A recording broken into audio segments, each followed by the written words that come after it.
आज फिर लौटते हैं हम इतिहास की ओर, क्योंकि तात्कालिक घटनाओं के आधार पर आज तक पहुंच चुका है मुखनायक। लेकिन जो हम बात करना चाहेंगे इतिहास, क्योंकि भारतीय इतिहास गौरवान्वित करने वाला इतिहास है और आपको इसमें ये जानकारी मिलेगी कि हमारे इस देश के सूरवीर कौन कौन थे। अभिवादन स्वीकार कीजिए बालकृष्ण बाविस्कर का, और बात करते हैं द बैटल ऑफ पानीपत। जी हाँ, पानीपत शब्द से आप समझ गए होंगे, क्योंकि भारतीय इतिहास के 3 महायुद्ध हुए हैं पानीपत के मैदान जंग में, और आज हम बात करने जाएंगे तीसरे पानीपत युद्ध, यानी कि 14 जनवरी 1761 ईस्वी की। और ये युद्ध हुआ था मराठों और अफगानी शासक अहमद शाह अब्दाली के बीच में। हालांकि उस युद्ध में मराठों ने अपनी जबरदस्त ताकत का इजहार किया था और बड़े ही बहादुरी से रणवीर हुए थे, किंतु अंततः गत्वा हार हुई थी। लेकिन उस हार के क्या कारण थे, अफगानियों से मराठों की लड़ाई का क्या कारण थे और उसमें किसने भूमिका निभाई थी, इस पर हम चर्चा करेंगे।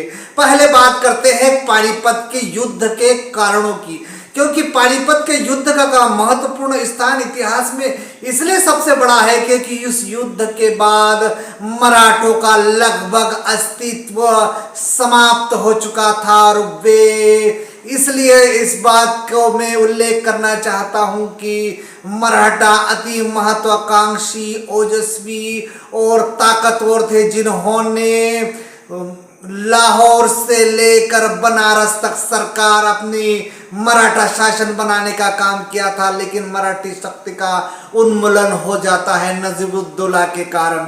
जी हाँ, जो इतिहास में नजीब खान से के नाम से भी जाना जाता था, उन्हीं के कारण मराठों का पतन हुआ।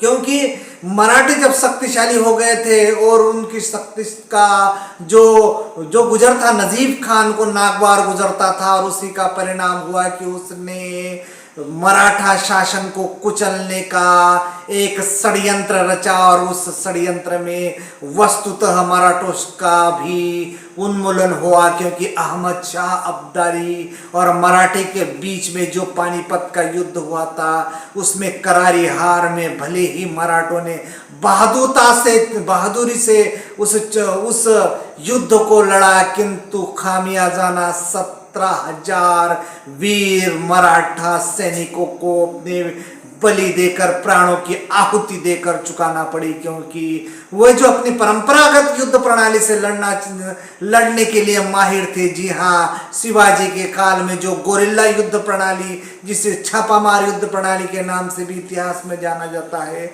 उस युद्ध में माहिर थे। लेकिन पानीपत की यदि बात करें तो पानीपत एक मैदानी क्षेत्र था, और मैदानी क्षेत्र में वो गोरिल्ला युद्ध प्रणाली से नहीं लड़ पाए। हालांकि इस युद्ध में सदाशिवराव भाऊ जो अदूरदर्शिता के कारण भी इसमें हारे हैं, और इसका कारण ये है कि जब पूना से लेकर पानीपत तक वे उनकी सेनाएं आई, और सेनाओं में जो रसद की आवश्यकता पड़ती थी, जो धन की आवश्यकता पड़ती थी और संसाधनों की आवश्यकता पड़ती थी, उसमें वे पूरी तरह से विफल हो गए। क्योंकि अहमद शाह अब्दाली ने पहले ही यमुना नदी पार कर सारी व्यू रचना कर दी थी। परिणाम स्वरूप जब युद्ध हुआ तो युद्ध में लगभग 1 माह तक पानीपत के मैदान में अहमद शाह अब्दाली, जी हाँ, अहमद शाह अब्दाली और सदाशिवराव भाऊ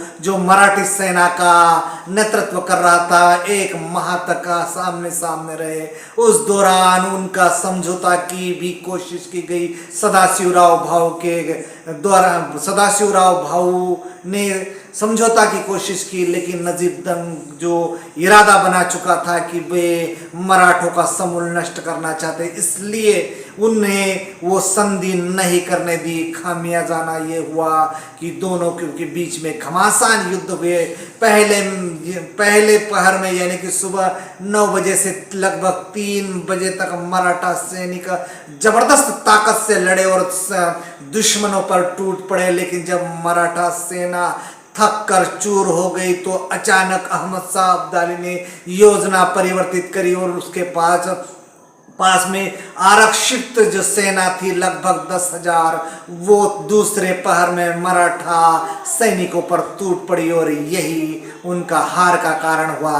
हालांकि सदाशिवराव चाहते थे कि अहमद शाह अब्दाली की सेना के बीच में से रास्ता निकलकर वे वहां से निकल जाए, किंतु ये उनके लिए बहुत टेढ़ी खीर थी और यही परिणाम हुआ कि लगभग 75,000 सैनिक मारे गए और लगभग 12,000 गिरफ्तार हो गए। तो ये है पानीपत के युद्ध की कहानी, जिसमें मराठों को जबरदस्त पराजय का मुंह देखना पड़ा था। नमस्कार।